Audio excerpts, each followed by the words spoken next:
Film ini dibuka dengan memperlihatkan seorang wanita bernama Dennis yang baru saja selesai bermesraan dengan pacarnya. Saat itu Dennis kecewa karena pacarnya terlalu cepat keluar dan tidak sanggup lanjut ke ronde kedua. Sementara itu di tempat lain yang terlihat seperti sebuah gudang, ada seorang pria yang sedang membersihkan sebuah meja rias antik. Apa hubungan antara Dennis dan meja rias antik itu? Kita akan segera lihat di scene berikutnya.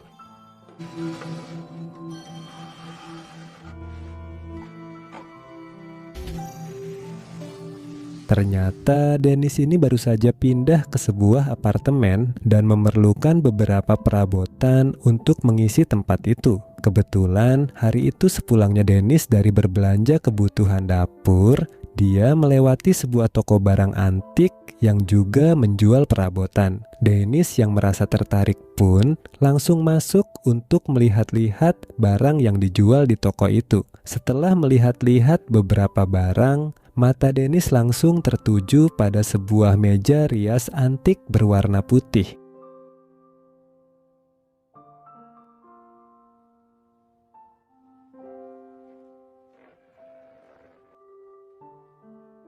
Pria paruh baya yang nampaknya adalah pemilik toko itu bilang kalau meja rias itu sangat cocok untuk semua jenis interior. Pria itu juga akan memberi diskon yang besar berhubung Dennis sebagai calon pembelinya adalah seorang wanita muda dan cantik. Setelah berkata seperti itu, si pria kemudian berperilaku aneh dengan merapalkan sebuah mantra. Dan anehnya lagi Dennis yang menyaksikan hal itu nampak terhipnotis untuk segera membeli meja rias antik di hadapannya.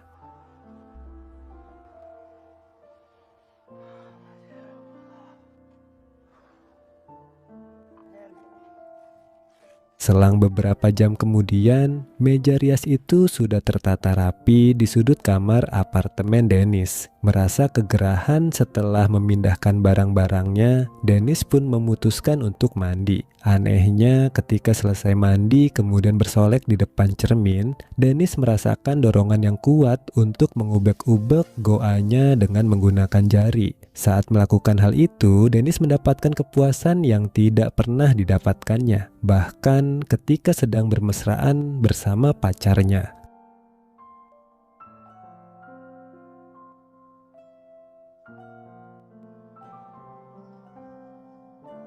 Keesokan harinya, Dennis melanjutkan aktivitasnya sebagai pekerja kantoran. Ketika jam istirahat, Dennis nongkrong di rooftop kantornya bersama karyawan-karyawan lain sambil ngudut. Saat itu Dennis nampak sensitif ketika teman-temannya membicarakan tentang aktivitas di ranjang bersama pasangan. Dennis bilang dia tidak ingin membahas tentang hal itu.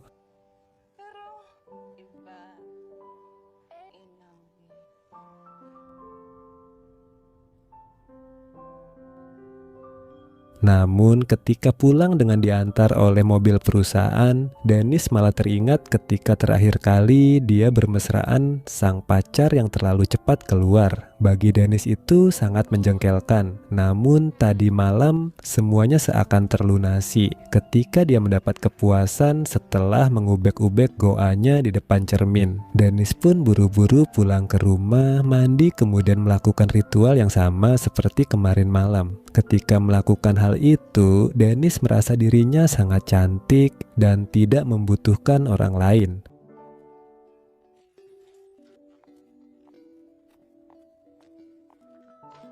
Keesokan harinya ketika jam istirahat kantor, Dennis curhat pada seorang teman prianya. Dia bilang tidak pernah merasa puas ketika bermesraan. Sang teman pun menyarankan agar Dennis mengonsultasikan hal itu ke dokter. Namun Dennis langsung meralat ucapannya. Dia memang tidak puas kalau bermesraan dengan pacarnya, tapi kalau memakai jarinya sendiri dia bisa mendapatkan kepuasan tersebut. Menurutnya itu tidak jadi masalah.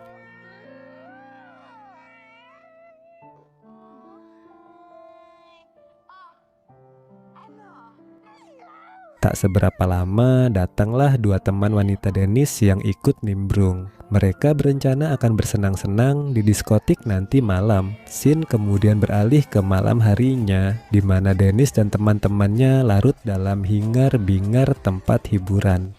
Saat itu mata Dennis tertuju pada seorang pria gagah yang dari tadi memandanginya. Setelah joget bersama sebentar, Dennis dan pria itu pun kemudian bermesraan di toilet. Namun lagi-lagi Dennis kecewa karena milik pria itu kecil.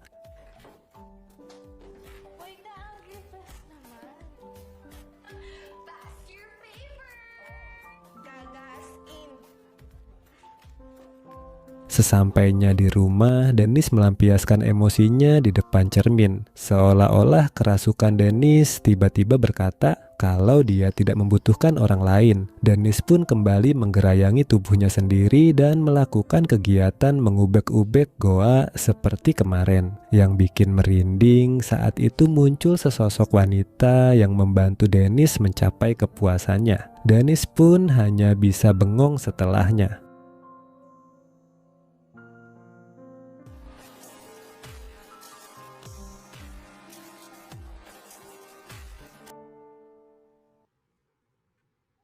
Keesokan harinya di kantor, Dennis jadi sering melamun. Semua orang dibuatnya kesal, bahkan ketika teman prianya bercanda padanya, Dennis langsung mengasarinya. Dia seolah kehilangan kendali pada tubuhnya sendiri. Malam harinya, Dennis dan teman-temannya kembali melepas penat di diskotik. Kebetulan saat itu juga hadir seorang karyawan pria yang sering curi-curi pandang pada Dennis. Dennis yang memang gatel pun menggoda pria itu dan mengajaknya ke apartemen untuk bermesraan.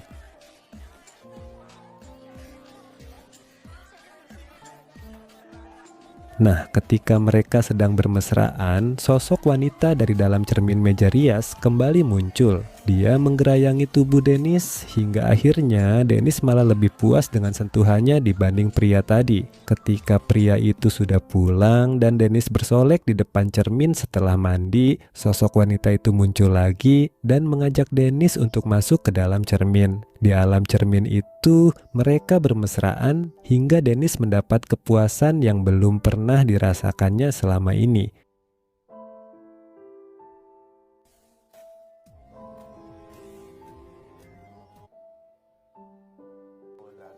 Scene beralih ke 1 bulan kemudian, di mana orang-orang yang mengenal Dennis sedang diinterogasi oleh polisi secara bergantian. Dari interogasi itu terungkap kalau sudah 1 bulan terakhir ini Dennis menghilang tanpa kabar dengan meninggalkan barang-barangnya di apartemen. Tidak ada yang tahu kemana perginya wanita itu. Karena tak kunjung ada kabar dari Dennis, pemilik apartemennya pun memutuskan untuk membuang semua barang-barangnya, termasuk meja rias antik itu.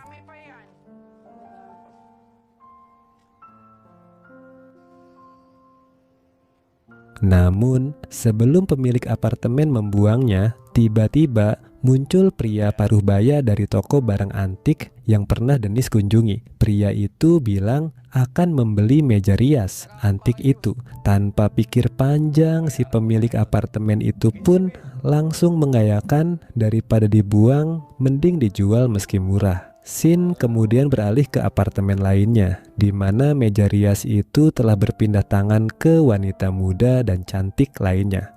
Saat wanita itu bersolek, tiba-tiba muncul sosok Dennis yang selama ini jadi penghuni meja rias antik tersebut menggantikan sosok wanita sebelumnya. Dan film ini pun selesai.